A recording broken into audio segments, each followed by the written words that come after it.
Hello and welcome to Steve's Horse Show. This is part one of 3 tips on picking out the best alfalfa for your horse. The first tip is going to be disregard the color. I know it's hard. Everyone wants to look at the color of the bales and thinks that the greener the bale is, the better quality it is. However, scientifically speaking, when you test the actual hay, that is just not true. Color has very little indication of how high quality the alfalfa is. So most people, when they see a bale like this that has some sun bleaching on the outside versus a dark green bale, will always go for the dark green bale, but that is not the case all of the time. That can be a indication of how good the farm put it up when it was laying in the field.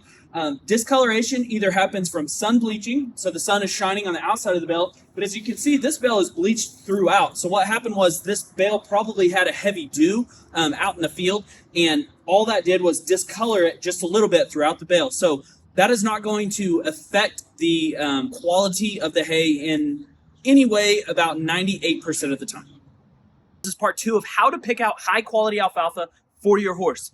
Part 2 is to focus on the stem size. Stem size is one of the leading indicators of quality of alfalfa. You can see in these 2 different bales, there are minor differences, but the leaf is going to be way more in this bale than it is in this one.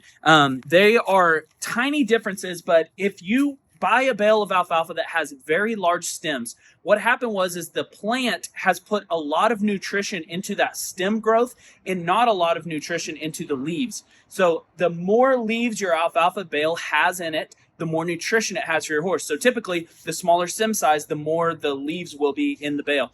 So focus on trying to find small stem alfalfa, and typically it'll have more higher nutrition than large stem.